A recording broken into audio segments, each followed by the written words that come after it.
Yang naifnya lagi, saya dengar kabar, Ustadz Jul ini menyewakan lahan stadion ke orang lain lagi. Dia pinjam pakai dari Dispora. Kemudian Ustadz Jul ini, dia nggak punya wewenang menyewakan stadion kepada orang lain, kepada pihak ketiga. Ini yang ada kabar lagi seperti itu. Sebenarnya nggak boleh. Dispora udah bagus, udah bisa kasih fasilitas. Dan di situ sebenarnya nggak etis kalau Ustadz Jul mengatakan Dispora kurang ajar. Karena pada saat pelaksanaan kebakaran malam itu, kenapa terjadi kebakaran? Ini juga harus perlu diingat. Di situ ada pelaku-pelakunya, misalnya tenaga khusus di Dispora, bagian genset, bagian lapangan, semua ada bidang-bidangnya, udah diatur, ada SOP-nya. Kenapa Ustadz Jul begitu egoisnya tidak mau memakai orang stadion?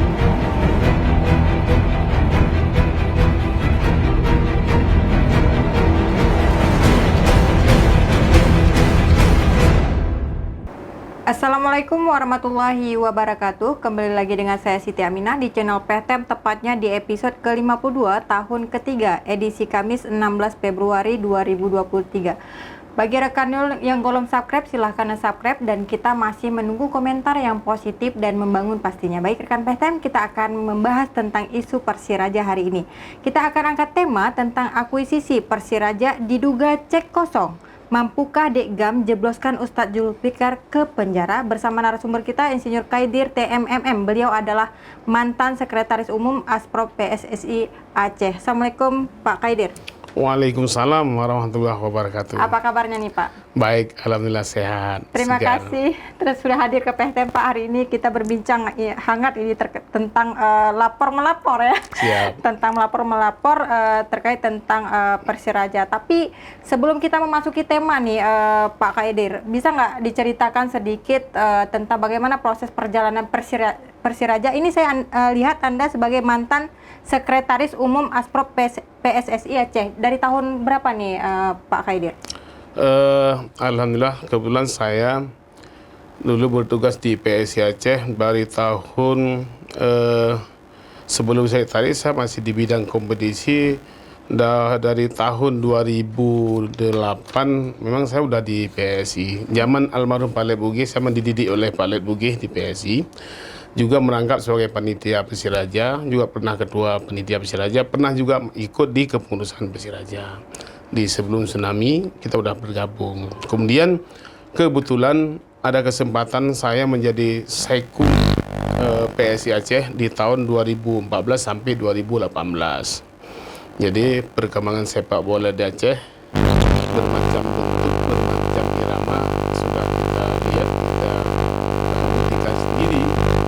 Malah pada tahun 2014 sampai 2018 masih ada sedikit kemajuan sepak bola baik di Persiraja maupun di tim PON Aceh sendiri. Oke, pada saat itu siapa ketuanya Pak Khaidir? Maksudnya ketua PSI. Ya, Ketua PSI waktu itu masih Tunku Adli Calok bin Ibrahim. Beliau dulu sebagai anggota DPR Aceh. Saya lihat beliau juga proaktif dan pernah beliau merangkap menjadi manajer Persiraja. Jadi ketua PSI merangkap manajer Persiraja. Waktu itu ketua Persiraja masih Bapak Wali Kota Mawardi Nordin. Alhamdulillah cukup alot dan Persiraja bisa jalan sebagaimana yang diharapkan. Walaupun tidak maksimal sekali, tapi alamnya punya nama. Oke, intinya ada nama ya pada saat itu. Tapi bagaimana proses setelah ini Persiraja di tangan Dekgam, kemudian sekarang beralih ke tangan Ustadz Zulfikar SBY. Itu seperti apa perjalanannya? Nah, ini ada dua sisi yang berbeda. Yang pertama kita kan apresiasi kepada Nazaruddin Dekgam. Beliau kan anggota DPR RI.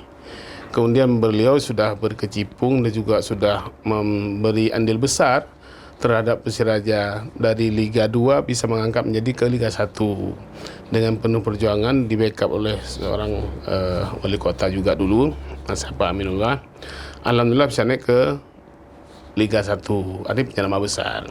Nah, dalam perjalanan kemarin mungkin dalam kondisi politik yang tidak menentu, sehingga mungkin kemarin Dekgam merasa ada kewalahan di Persiraja. Kita nggak tahu manajemennya seperti apa, mungkin ada kendala di manajemen, sehingga Dekgam melempar Persiraja untuk dilepas ke umum.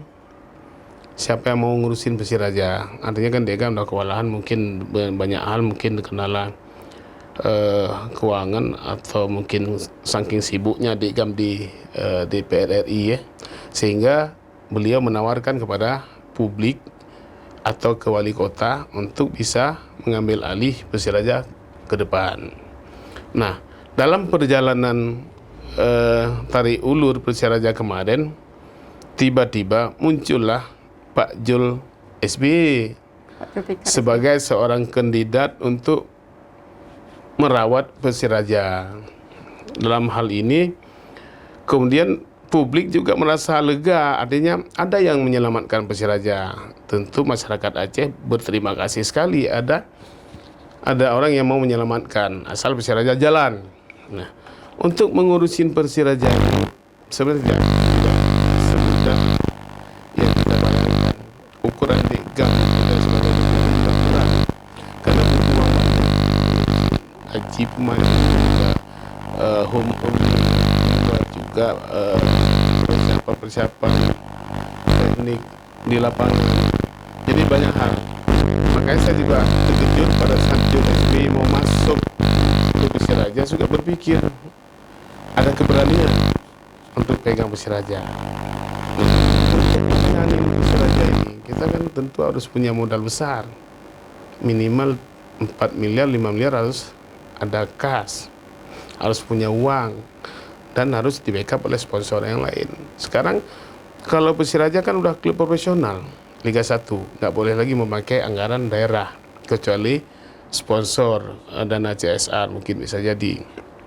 Nah, di dalam perjalanan kemarin mungkin terjadi transaksi antara Dekam dengan Ustadz Jul di kantor wali kota waktu itu Pak PJ, Pak Bakri Siddiq. Saya juga ikut hadir menyaksikan penyerahan serah terima Persiraja yang ditangani oleh Ustadz Jul. Pada saat penyerahan itu, kita melihat ada transaksi dari Dekam ke Ustadz Jul. Dekam pernah mengatakan dulu dia kan melepas Persiraja harus ganti saham 1 miliar. Artinya Ustadz Jul pada saat itu menyanggupi. Kita juga nggak tahu ada janji lain dari gimana di belakang itu juga kita nggak paham. Tapi Dekam pernah dulu mengatakan ini kan lepas saham 1 miliar. Kemudian pada saat transaksi waktu itu Ustadz Jul menyerahkan 300 juta uang untuk Dekam. Sisanya mungkin beliau apakah berjanji kasih cek, berjanji di bulan 11 atau bulan 12 mungkin. Itu kan antara Dekam dengan Ustadz Jul. Tapi sekarang udah muncul, saya lihat di media-media ataupun Pak Haji Najaruddin Dekam udah mempolisikan Ustadz Jul ke Polres. Ini menarik ini Pak Kaidir, soal polisi mempolisikan dan juga ada transaksi dan juga Anda ikut menyaksikan pada saat ini. Ini siapa yang berbohong ini? Karena kita dengar juga ada informasi Dekam menyerahkan misalnya secara gratis. Kemudian ada cek kosong. Kenapa nggak pada saat transaksi itu dipublikasikan ke media sehingga lebih transparan? Ada apa ini? Nah, itu dia. Mungkin pada saat penyerahan itu di kantor wali kota, mungkin Pak Wali Kota pun beranggapan ini udah jalan normal, sehingga Pak Wali Kota juga nggak terlalu detail mempertanyakan seperti apa dilepas saham ke Ustadz Jul. Tapi waktu itu yang jelas ada kalimat dia akan melepas apabila ganti saham 1 miliar. Cuman transaksi 300 ini besoknya ada transaksi 300 juta juga kami atau itu ada kekurangan yang nggak dipublis ke media, sehingga hari ini kan jadi dari tanda-tanya apakah memang komitmen 1 miliar ini gratis atau memang harus pakai uang.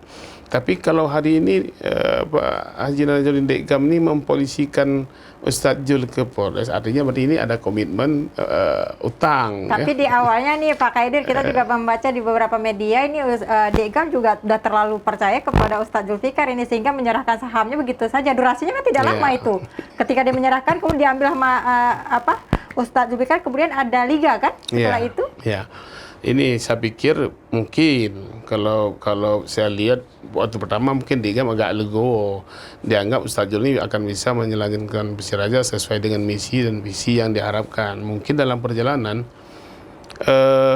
Ustaz Jul saya lihat dia bukan orang bola sebenarnya, bukan orang yang mengerti sepak bola, tetapi hanya ada keberanian untuk masuk ke kancah sepak bola. Mungkin apakah ada alur menuju ke titik-titik yang lain kita belum tahu. Karena pada saat pelaksanaan saya lihat, saya juga ikut dulu pernah diiming-iming saya menjadi ketua panitia. Saya pikir dulu juga, saya waktu pertama Ustaz Jul ambil Persiraja, saya WA beliau, Ustaz saya bangga Ustaz bisa ngambil Persiraja, artinya Ustaz bisa menyelamatkan Persiraja. Oke. Siapa yang mengiming-imingi, Ustaz Zulfikar atau Degam? Yang pertama ini waktu di wali kota, di situ dulu ada Pak Jamal Muku, ada Ustaz Jul, juga ada Pak wali kota. Saya WA, saya kalau bisa bantu untuk kelancaran Persiraja, bantu Ustaz Jul untuk bisa jalan. Oke, posisi di mana dia Ustaz Jul?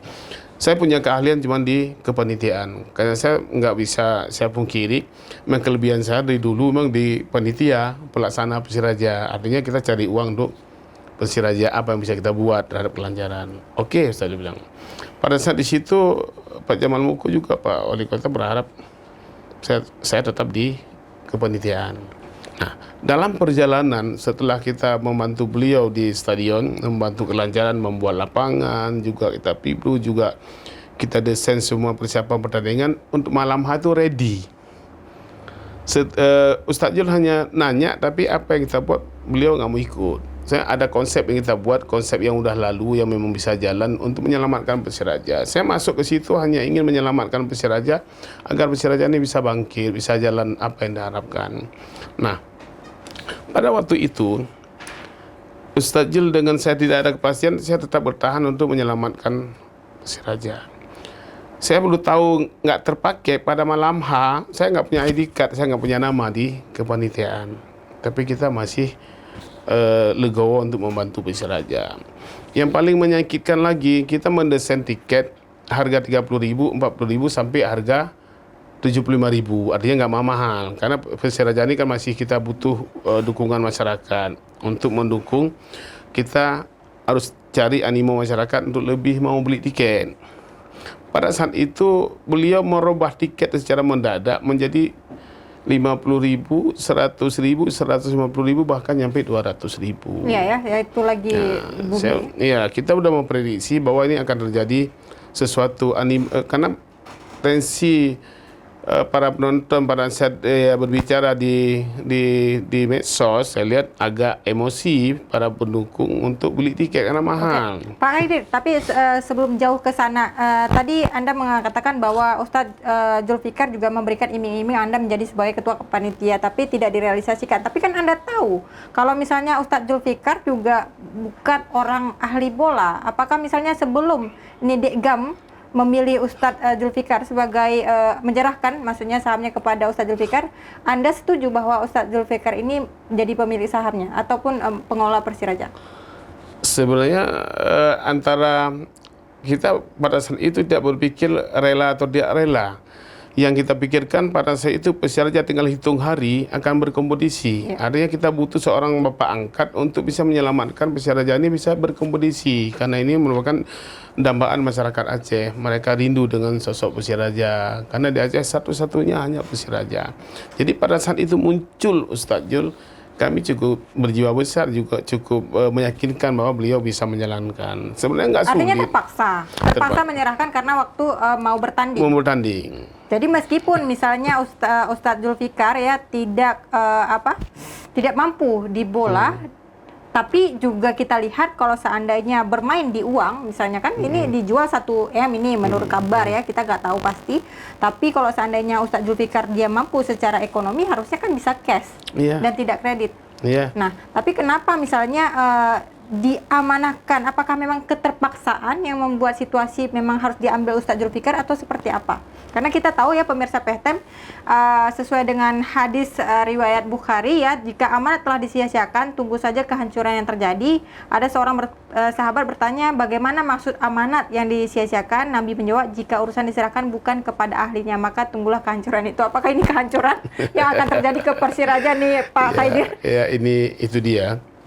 Sebenarnya Ustadz Jul, banyak orang juga yang nggak paham. Tapi pada saat kita menangani sesuatu itu bukan bidang sendiri, tapi kita cari ahlinya. Kita cari. Semua orang juga nggak mampu sendiri. Dia akan cari siapa yang eksekutor yang bisa menjalankan ini.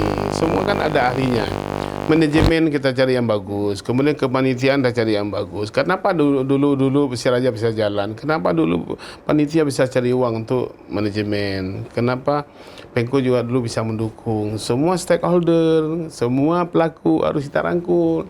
Tapi kita jangan egois. Ini persoalan sekarang ada merasa diri bisa sehingga nggak butuh masukan yang lain. Inilah yang dibilang bukan ahlinya. Boleh tidak ahlinya, tapi cari ahli. Oke, artinya Anda mengatakan bahwa Ustadz Zulfikar tidak mendengarkan masukan-masukan dari senior, dari orang yang telah lama, atau dia tidak bisa berkoordinasi dengan tim-tim lainnya, atau seperti apa? Benar, beliau nggak paham. Seharusnya pada saat kita menjual jasa ke beliau, ada beberapa yang pelaku sepak bola yang bisa beliau rekrut. Di situ kita juga boleh, karena dia udah lama. Kemudian di situ ada Dahlan Jalil juga ada, Nasir Gurumud ada, banyak pelaku-pelaku yang lama yang bisa kita ajak bekerja sama. Hargai mereka. Mantan-mantan pemain Persiraja kan banyak. Kenapa kita nggak mau panggil mereka? Jadi dasar pengalaman itu kita ambil, kita ajak duduk. Saya pikir ada yang besar pun jadi kecil, ada yang sulit jadi gampang. Cuma saya lihat Ustadz hanya ada di samping dia juga, antara rela nggak rela, antara ikhlas nggak ikhlas. Kita nggak pernah minta gaji, kita nggak pernah nuntut saya harus gaji. Cuman kita ingin menyelamatkan Persiraja ini harus jalan di Liga 1, ini malah turun. Tapi masalahnya ini menjadi persoalan terus dari generasi ke generasi nih Pak Khaidir, soal Persiraja soal tidak ada titik temunya. Tapi berkaitan tentang lain juga nih, pemirsa PSTM juga pengen tahu dong berapa sebenarnya gaji pemain tim Persiraja nih Pak Khaidir. Sebenarnya kemarin itu jauh-jauh hari sebelum Ustadz Jul ngambil Persiraja, kita ada duduk juga dengan orang DPRA. Ada satu DPRA kita ajak menjadi manajer Persiraja kalau memang kemarin nggak ada yang nanganin. Kita sebelum kita pegang Persiraja, kita berpikir hitung-hitungan dulu. Layaknya gaji berapa kita buat. Kemudian sekali pertandingan berapa keluar uang. Kemarin itu hitungan-hitungan kita. Kemarin Fakhrul Raji mau masuk menjadi manajer sebenarnya. Pertama kalau nggak ada yang nanganin. Ada 200 juta ya dulu untuk modal awal ya, untuk bisa kita gerakkan pertama. Kemudian pada saat kita main di luar, minimal kan harus ada uang 130 atau 200 jutaan untuk hotel, untuk tiket pesawat, untuk makan.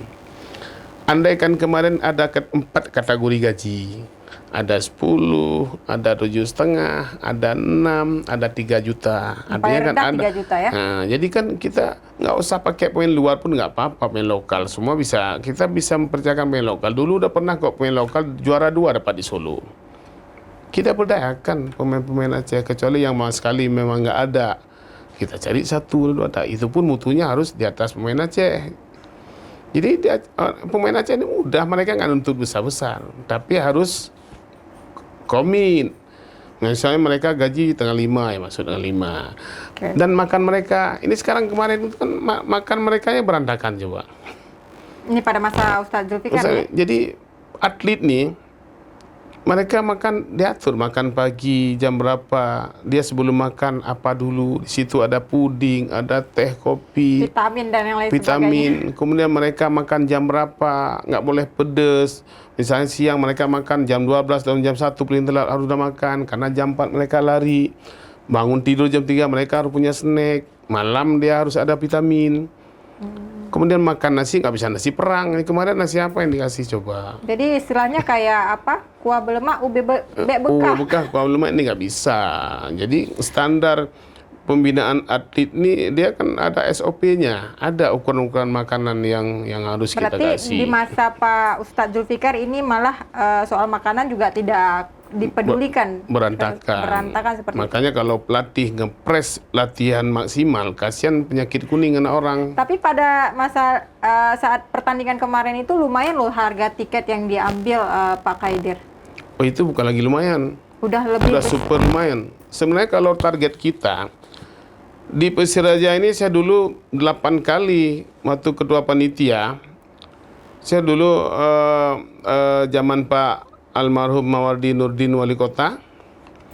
Hamin 1 sebelum pertandingan saya sudah serahkan uang ke Pak Wali Kota 25 juta untuk pertandingan besok. Bayar cash. Urusan lapangan semua pengeluaran uang urusan kita, nggak ada urusan dengan Pengko, nggak keluar uang. Kita kasih uang bersih ke Pak Wali Kota. Jadi kita cari uang buat Persiraja. Makan kita atur. Bonus pemain juga kita yang mikir. Jadi kan ngurusin sepak bola ini kalau memang kita punya konsep, nggak ruwet. artinya manajemen ya. Manajemen aja. Dari hasil pertandingan ini kemarin, kalau sempat kemarin jadi kita tananganin atau ada yang bagus nanganin, kita anggaplah sekali main 100 juta bersih dapat uang. Nggak usah banyak, nggak usah kita bilang 300 400. Kita ambil yang rendah. Kita anggap dari tiket dapat uang 100 juta, udah kita bayar keamanan, udah kita bayar media, udah kita bayar panitia. Semua harus kita bayar, dan memang udah ada plafonnya, kita nggak sulit-sulit lagi. Uang bersih kita siapin 100 juta buat Termasuk pamda kebakaran juga ya. 2 kali pertandingan ada 200. Kita main keluar udah selesai kan? Di situ dapat hotel, dapat uang pesawat, balik lagi nanti 2 kali main kandang lagi, dapat tiket lagi. Tapi tiket jangan mahal-mahal. Kalau kemarin mahal, dapatlah 300 400 juta sekali dapat, tapi penonton kecewa, besok nggak balik lagi. Oke. Kecewa juga karena ada terjadi permasalahan kan? Bukan, kecewa karena tiket mahal. Ini penonton Banda Aceh ini biasanya anak-anak remaja kan kadang-kadang dikasih uang sama orang tuanya 50 ribu dapat tiket satu, dapat aqua satu, dapat kacang lagi. Tapi kalau tiket 150 ribu, 100 ribu, kewalahan dengan ekonomi masyarakat sekarang. Jadi dulu kita nggak pernah mahal tiket. Jadi apakah di kesan pertama ini ya, kesan pertama di pengurusan Persiraja pada masa Ustadz Zulfikar ini terkesan ini sangat apakah kita bisa bilang bisnis bola ini, karena di pertandingan sudah dipasang tarif mahal nih untuk tiket. Yang pertama ini kayak ada target, dia nggak punya uang tapi cari uang, memaksa diri untuk bisa secepat itu bisa dapat uang. Kemudian dia nggak kepikir bahwa di sepak bola ini kan tentu uang keluar bukan uang masuk. Ya harus ingat, dari zaman Bang Di Murtala, Pak Lep Bugis juga, di sepak bola ini bukan cari uang, di situ buang uang. Bang Di Murtala harta dijual untuk sepak bola. Pak Lep Bugis kemarin juga seperti itu. Tapi ini aneh, karena beliau nggak punya modal. Saya lihat, terus terang saya bilang, berani katakan beliau nggak punya modal, berharap dari uang tiket. Maka tiket mahal. Ini jadi persoalan. Kemudian dia nggak ngurusin atlet ini sepak bola, pemain ini nggak diurusin yang selayaknya aturan yang ada di sepak bola. Misalnya mereka harus istirahat jam berapa, mereka harus makan apa, mereka harus terima gaji berapa. Nah ini nggak ada. Sampai sekarang ada kabar mereka menunggak gaji, mereka akan nuntut gaji pemain. Ini pemain nggak banyak yang menunggak gaji. Ini kan persoalan. Ini sepertinya kacau ya. Oh, bukan lagi kacau, ini amburadul. Sepanjang sejarah saya masih dulu ngurusin Persiraja, saya pernah terlibat di kepanitiaan Persiraja juga, di manajemen Persiraja juga di PSI. Ini kepresidenan yang terburuk sepanjang sejarah sepak bola Persiraja. Dan ini kalau nggak cepat ditangani, kasihan nasib Persiraja ke depan. Persiraja punya nama. Oke, tapi kita lihat juga nih Pak Kaidir ya, Presiden Persiraja ini di media sebut Dispora Banda Aceh kurang ajar karena atas imbas pencabutan izin pemakaian Stadion Hadi Murtala di Lampineng. Sebenarnya bagaimana nih cabut izinnya? Apakah misalnya dari Walcott kasih ke Persiraja kemudian dicabut langsung oleh Dispora atau seperti apa? Sehingga ini keluar kata-kata yang memang tidak enak dari Ustadz Zulfikar. Nah, ini yang unik. Yang pertama, Ustadz Jul juga kan selaku Presiden Persiraja saat ini, mereka juga harus tahu diri bahwa itu aset Pemko Kota Banda Aceh. Di situ di dalamnya stadion di bawah naungan Kadispora, Dinas Pemuda Olahraga Kota Banda Aceh. Artinya Dispora punya tanggung jawab. Memang itu base campnya Persiraja. Artinya ada deal or no deal dengan antara manajemen Persiraja dengan Dispora. Saya pikir kemarin bagus sekali Dispora kasih fasilitas stadion, malah udah dibakar-bakar kan, masih dikasih fasilitas latihan main dengan uang nggak tahu berapa yang mau dibayar digantikan. Yang naifnya lagi saya dengar kabar Ustadz Jul ini menyewakan stadion ke orang lain lagi. Dia pinjam pakai dari Dispora. Kemudian Ustadz Jul ini dia nggak punya wewenang menyewakan stadion kepada orang lain, kepada pihak ketiga. Ini yang ada kabar lagi seperti itu. Sebenarnya nggak boleh. Dispora udah bagus, udah bisa kasih fasilitas. Dan di situ sebenarnya nggak etis kalau Ustadz Jul mengatakan Dispora kurang ajar. Karena pada saat pelaksanaan kebakaran malam itu, kenapa terjadi kebakaran? Ini juga harus perlu diingat. Di situ ada pelaku-pelakunya, misalnya tenaga khusus di Dispora, bagian genset, bagian lapangan, semua ada bidang-bidangnya, udah diatur, ada SOP-nya. Kenapa Ustadz Jul begitu egoisnya tidak mau memakai orang stadion? Kenapa nggak mau pakai orang yang ahlinya? Oh gitu, jadi semua dikelola oleh Dikelola oleh sendiri, tim sendiri. Kalau ukuran saya juga nggak bisa dipakai, kan berarti kan yang lain juga nggak kepake.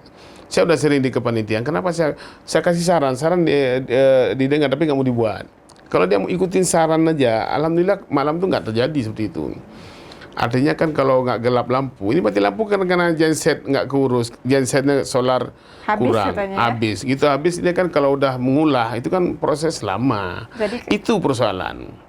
Nggak ada sabotase dikit pun, tapi itu murni karena egois kita selaku manajemen, beranggapan ke orang lain kotor. Kita terlalu berpikir orang lain negatif itu. Oke, Pak Khaidir, ini menarik juga ya pembahasan kita karena waktu sangat terbatas. Tapi Pak Khaidir, ini juga menarik sebenarnya soal tema kita ya, akuisisi Persiraja dari Gua Cek Kosong, mampukah Dekgam jebloskan Ustadz Zulfikar ke penjara? Ini soal penjara nih. Apakah ini akan mempengaruhi Ustadz Jul ini di Pilkada 2024 ini, Pak Khaidir? Oh itu pasti.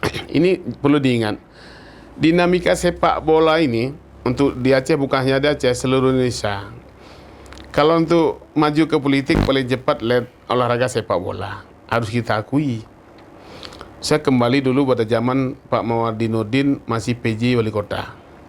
Kita buat Wali Kota Cup. Dari Bandara Cup ke Tapang kita buat Wali Kota Cup, sampai di Nesu kita buat Wali Kota Cup yang timnya dari luar daerah. Dan Pak Mawardi waktu itu sanggup dia cari dana dari Gudang Garam. Dia bawa, kita buat event besar-besaran di mana Aceh. Dari PJ Pak Wali bisa menjadi Wali Kota definitif. Begitu lengketnya sepak bola dengan politik, kan? Makanya saya pikir dengan tidak munafik pasti Ustadz Jul ada kebayang bahwa dia akan pegang Persiraja, tujuan akhir pasti menuju pilkada, tentu walkout. Tapi ini udah kebentur kan, udah terlanjur kebentur. Tapi karena desain formatnya mungkin saya tutup poin aja, mungkin formatnya salah sehingga ini jadi blunder besar buat beliau. Salah sasaran ya? Salah sasaran. Jadi apalagi sekarang kebentur lagi dengan hukum, kan udah lebih parah lagi. Saya pikir udah menjadi satu hambatan besar buat ke depan. Itu. Menarik nih Pak Khaidir, tapi kita juga penasaran ya, semoga ke depan nanti Ustadz Zulfikar bisa hadirlah ke PTM ya, mengklarifikasi atau bagaimana sih sebenarnya sistem pengelolaan Persiraja di tangan Ustadz Zulfikar ya. Tentu masyarakat juga pengen tahu apa sih kesalahannya dan kekurangannya. Tapi untuk closing statement nih Pak Khaidir, silakan disampaikan ke pemirsa PTM di rumah ataupun kepada tim Persiraja yang hari ini atau terkait tentang cek kosong ini, silahkan nih Pak Khaidir. Para pecinta sepak bola Persiraja se-Aceh, saya nggak bilang sekota, mana se-Aceh. Tim Lantak Laju ini memang tim kesayangan kita semua. Bukan hanya sekarang, dari zaman era 80-an, tim Persiraja ini walaupun base campnya di kota Banda Aceh, ini kebanggaan masyarakat Aceh secara keseluruhan. Dan kita bangga selaku masyarakat Aceh ya, selalu membawa nama harum, membawa nama baik walaupun dalam kondisi sekarang seperti ini. Namun dalam situasi seperti ini kita coba cari solusi, memberi solusi, insya Allah ada jalan keluar. Mungkin Dekam melalui proses hukumnya akan jalan. Juga Ustadz Jul juga mungkin mempersiapkan diri untuk bela diri, lapor. Namun demikian, terakhir nanti kalau bisa adalah satu solusi untuk membangun Persiraja ini kembali kepada kiprah yang sebenarnya untuk mengangkat harkat martabat sepak bola Aceh yang memang yang menjanjikan. Persoalan lebih kurangnya pasti ada. Cuma tolong diselesaikan secara baik, kemudian secara yang seharusnya, juga mengikuti komitmen-komitmen yang sudah pernah dibuat. Saya pikir nggak ada cara lain. Kalau memang Ustadz Jul udah nggak sanggup, tinggal mau nggak mau kan harus legowo mengembalikan kembali kepada Dekam, atau Dekam dia akan duduk dengan siapa kan. Yang penting Persiraja ini kembali harus bisa berkiprah. Itu harapan besar kita buat masyarakat. Mohon kembali memberi dukungan kepada Persiraja sebaik mungkin, walaupun ini sedikit blunder, tapi insya Allah saya yakin ke depan Persiraja akan lebih baik lagi. Baik, terima kasih Pak Kaidir atas waktunya dan diskusinya hari ini. Tentu pemirsa PTEM sudah mendapatkan banyak informasi ya dari Pak Kaidir, dan juga kita berharap tentu Persiraja terus membahana ya ke depannya dengan tentu kita berharap juga nanti pengurus Persiraja agar bisa manajemennya lebih baik lagi.